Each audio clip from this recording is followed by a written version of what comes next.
All right, Mark. Yeah. Another year with the Zags. Another year. You lost a little bit this year. You think? A little bit. Yeah. Is this the most you've ever lost or no? I know I should know It's the hard to, when you've been doing it this long, you never get the, is this the best or the most. But by the numbers, I wonder. I would just say, in my recollection, this is far and away the most inexperienced players we've had in the program. We usually have just enough returning guys to kind of help us, educate the new guys, and that's not the case this year. These like transfers that have been in the program, not grad transfers, yes. right? You got two grad transfers that are totally new, and then exacerbated by they didn't get to participate much this summer because they were coming off injuries. So it's kind of, there's a lot of teaching going on, hopefully a lot of learning going on, and but it's an eager, fun group, and hopefully we stay healthy and get them all dialed in. I'm thinking and hoping that it's a team that, actually kind of. And it should. I mean, you're going to take your lumps potentially early. Yeah, for sure. I mean, you should. If you don't, you're a better coach than I thought.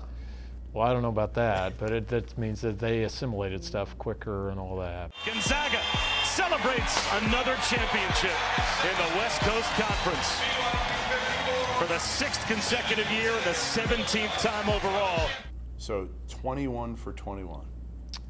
Like, crazy. That's insane. No, seriously. Like, I know. I mean, 21, I try not to talk about it. I know you do. And that's not you. But I said to somebody recently, like, I would put 21 for 21 in terms of NCAA tournaments. That's what you are since you took over. And Brad Stevens getting to the title game 2 years in a row, that Butler.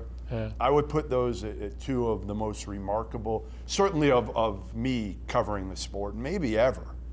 I mean, do you ever feel the pressure of like that you may not make it this year? It's every year. I mean, it's all our goals, all of us, even Coach K's and Roy's and Cal's, all of us are to, make the NCAA tournament, and you operate a little bit out of, in that sphere of paranoia, especially this time of year where none of us really know how our teams are going to react. Or, obviously when you got a team like last year, you're more like, okay, we need to probably aim for a #1 seed or top 2 or 3 seeds. So. I mean, this year's a lot of uncertainty, no? No question. Yeah, for sure. No question. Yeah. Do you remember the first time that you thought you could win a national title at Gonzaga? It would have been Kelly Olynyk's year. During the year, as we progressed, we got to #1, and I mean, just looking out of the landscape, I mean, I think we felt we had a really, really good chance, obviously we got beat by Wichita that year, we hit like 27 threes in the game or something, and a good Wichita team. They went on to the Final Four and probably should have won their semifinal game, and so I mean that kind of reconfirmed what I was thinking, but I would say that was the first one. Adam's team is as good as it was offensively. We were just not that great, and probably as committed defensively as we needed to be. And so, we were in so many close games that year, where then Adam would bail us out. I don't necessarily know if we were a Final Four team. Just that year with Kelly was where we kind of started. We really started putting together some top-level defenses to go with our offenses that have always been good. All right, let's get on to a couple big picture topics. Okay. I know you love the big picture topics. I don't mind the big Which picture. one do you want to start with? Well, we can start with your gambling addiction. I do have a gambling. Well, my wife would say I have a gambling addiction. If I'm playing it at 8:20 this morning, I consider that a competitor there. I appreciate that. I'm going to convey that to my wife. Yeah. Murphy says I'm just a competitor. Yeah. So we're now getting to the point where these programs that were involved in the FBI investigation are getting notices of allegations. NC State, Kansas have gotten them.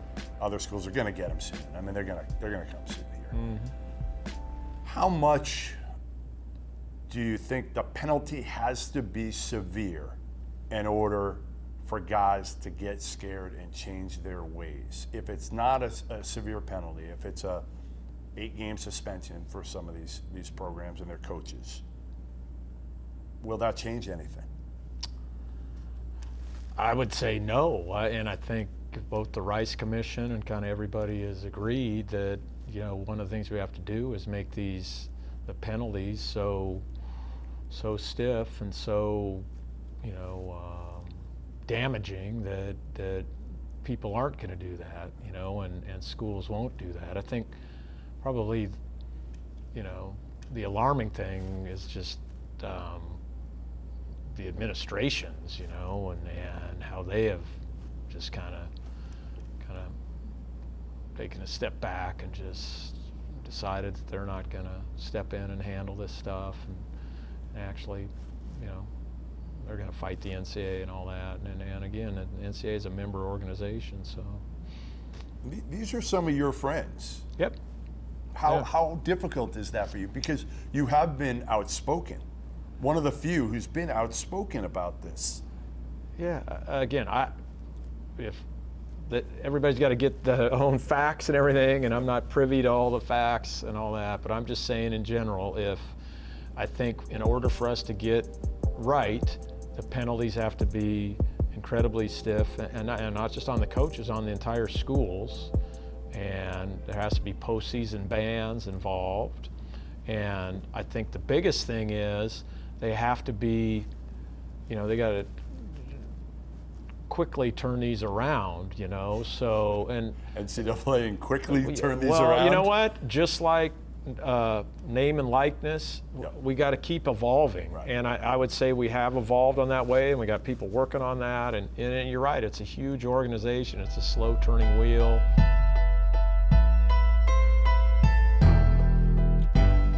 So ACC has 4 coaches over 70. Can you name them? Sure. Coach Boeheim, Coach Krzyzewski, Leonard Hamilton. Good job. The youngest looking 70-year-old ever. Yes. Yeah, right? yeah. And Roy Williams. Roy Williams is 69. Oh, he's 69. Ooh, you thought you had it. I did. Gotcha. Oh, Leonard Nagy. Good job. Yeah. Good job. Yeah. That'll be 5 next year. Yeah. Do you see yourself going in when you hit 70, what are you doing? Not coaching college basketball. No chance, right? No. It'll be You'll be like hiking somewhere, right?